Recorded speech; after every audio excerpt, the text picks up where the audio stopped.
آپ لوگوں کو یہ معلوم ہوگا کہ ابھی 9ویں اور 10ویں کے امتحانات کا سلسلہ ہے، تو میں ذہن میں تھا یہ طریقہ کار کے بیان کے آخر میں ہم ایک شرعی مسئلہ عرض کر دیں گے۔ ابھی آپ کے سب کے علم میں ہے کہ تقریباً 9ویں اور 10ویں کے بچے امتحانات دے رہے ہیں۔ اب شرعی مسئلہ کیا ہے؟ شرعی مسئلہ یہ ہے کہ 99.99% 9ویں اور 10ویں کے بچے چیٹنگ کرتے ہیں۔ بولے امام صاحب یہ کیا بات کر رہے ہیں آپ؟ انہوں نہیں کرتے ہیں، میں خود ایک ٹیچر ہوں، اسکول میں پڑھاتا ہوں، اپنا اسکول ہے تو ہمیں پتہ ہے چیٹنگ کرتے ہیں، الا ماشاءاللہ چند ایک جو تیاری کرتے ہیں۔ باقی شروع سے ذہن یہ بنا ہوتا، 8ویں جماعت میں 8 کلاس میں یہ ذہن بن جاتا ہے خیر ہے یار 9ویں 10ویں میں چیٹنگ ہوگی پاس ہو جائیں گے۔ بہت سارے لڑکے مسکرا بھی رہے، اب میں شرعی مسئلہ بتا رہا ہوں۔ وہ جو چیٹنگ کرتے ہیں ان کے لیے کتنے گناہ ہیں۔ پہلا تو یہ چیٹنگ کرنا یہ دھوکہ ہے۔ کیا ہے؟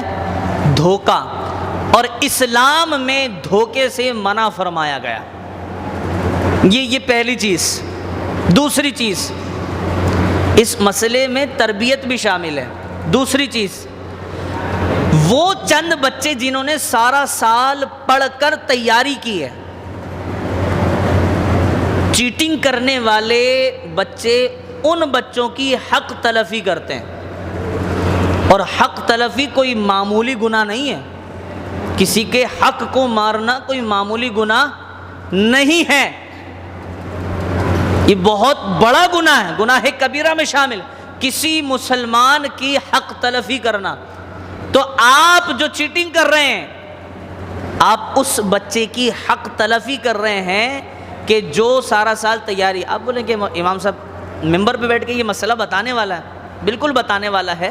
اس کی وجہ یہ ہے کہ بچوں کا تو ذہن ہوتا ہے چیٹنگ کرنے کا، والدین کا بھی ہوتا ہے، والدین کا بھی ہوتا ہے۔ یہ جو بچے 3-3 ہزار روپے 6-6 ہزار روپے بورڈ سینٹرز میں جمع کرا رہے ہوتے ہیں چیٹنگ کرنے کے لیے، وہ کہ چوری کر کے لاتے ہیں؟ بچے چوری کر کے لاتے ہیں یا آپ سے لیتے ہیں؟ بولے نہیں ہم سے نہیں لیتے۔ تو بھائی پھر مبارک ہو، آپ کے بچے چور بن گئے۔ بولے نہیں پیسے تو ہم سے لے کے جاتے ہیں، تو آپ اس میں برابر کے شریک۔ پھر اس کا نقصان کیا؟ نقصان بھی تو ہے نا۔ یہ بنیاد ہے، اتنی بڑی مسجد کھڑی ہے، اگر اس مسجد کے سارے پلرز ہم کچے کر دیں تو یہ کھڑی رہے گی زیادہ عرصے؟ تو وہ جو بچہ، آپ کا بچہ جو تعلیم حاصل کر رہا ہے، وہ اس کی جو بنیاد ہے وہ 9ویں اور 10ویں ہے، وہی کچی رہ گئی، تو آگے جا کے کیا کرے گا؟ ملک کا بیڑا غرق کرے گا، جو ہو رہا ہے نہیں ہو رہا۔ یہ تازہ ترین صورتحال ہے۔ ملک کا بیڑا غرق کرنے میں ہمارا ہاتھ شامل ہے۔ ہم کہتے ہیں حکمران تو یہ سے، حکمران تو لعنت بھیجتے ہم اس جملے پر۔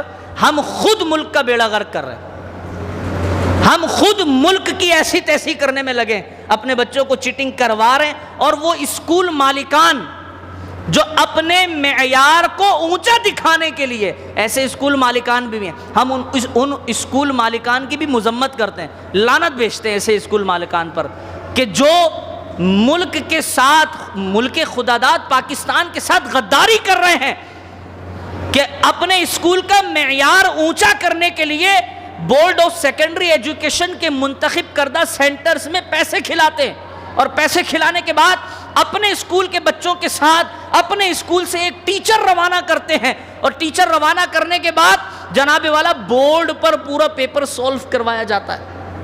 یہ سب معاشرے میں ان اسکول والوں سے بھی آخرت میں پوچھا جائے گا، ان بچوں سے بھی پوچھا جائے گا، کیونکہ وہ بچے نابالغ نہیں ہیں، سمجھدار ہیں، اور ان والدین سے بھی پوچھا جائے گا کہ جو والدین اپنے بچوں کو چیٹنگ کروانے کے لیے پیسے دے رہے ہیں۔ اللہ تبارک و تعالی ہمیں اس قسم کی نحوستوں سے محفوظ فرمائے۔